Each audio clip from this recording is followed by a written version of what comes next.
I'm Widya Pratiwi. As a student in Syakwala University in the Economic Development International Program, I will tell you about the role of Bank Indonesia in reducing the economic impact of the COVID-19 outbreak.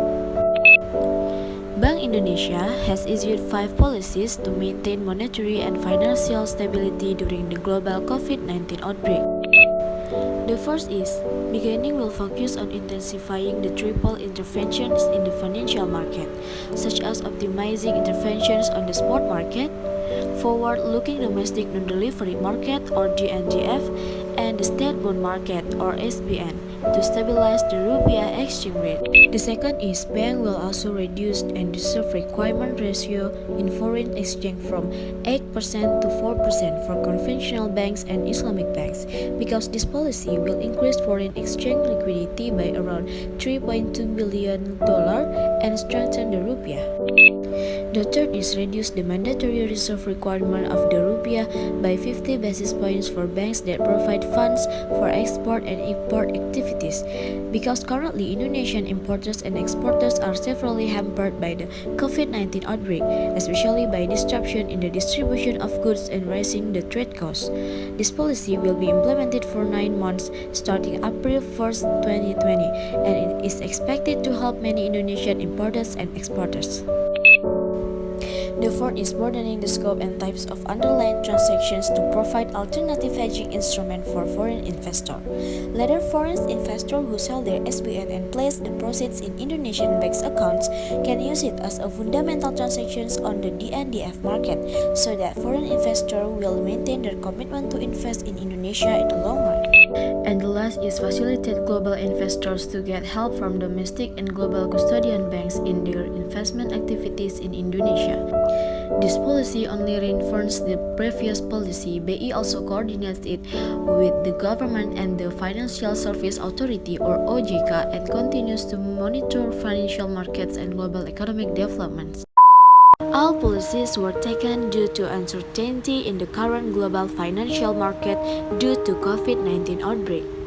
Various indicators shows great pressures on global financial markets, including a decline in the stock price index in major markets and yields in the US Treasury, as well as strong pressures on the currency. This also puts a heavy pressures on investors to withdraw their money from financial market in several countries, including Indonesia, and prefer to place their money in the form of safer investment such as gold and cash. Indonesia's economic growth, based on an assessment conducted by BI, OJK, LPS, estimates that economic growth will drop to 2.3% even in the worst scenario. It could reach minus 0.4% because of lower household consumption. Investment will decline sharply. Previously, the government was quite optimistic that investment would grow by 6%.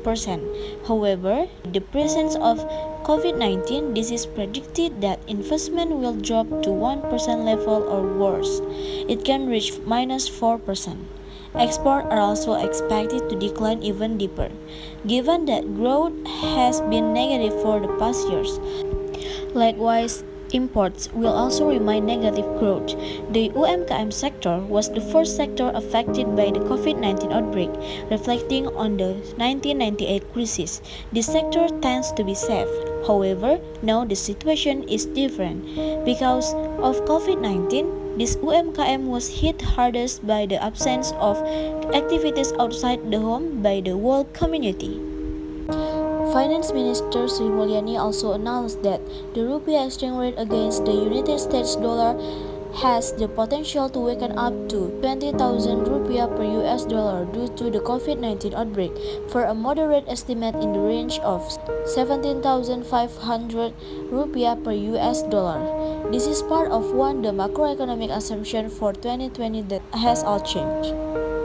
The cause of the weakening of the rupiah is because investor panic, so that what happened was called a capital reversal.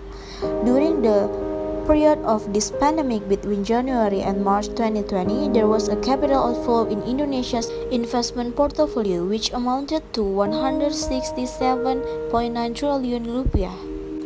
So far, BI has taken several steps to anticipate the impact of COVID-19 outbreak, including reducing the BI benchmark rate twice to release the burden on the business world. Secondly, we continue to stabilize the rupiah exchange rate by intervening in the spot market, domestic non-delivery forward, and purchasing SBN from the secondary market. And the government has issued various policy by providing stimulus to affected communities. One of the stimulus in the social safety net that is intended for people who can not afford. Therefore, we in Indonesia must focus on three things. First, health and humanitarian issues must be addressed. Second, guaranteeing the condition of the community, especially the social safety net for the lower society. And the third is, how do we protect as much as possible the economic business sector so that they don't suffer damage or can survive in the difficult situations, and also protect the stability of the financial sector. So guys, I think that's all my explanation about this topic. I hope this pandemic will be over soon. Thank you for watching. Assalamualaikum warahmatullahi wabarakatuh.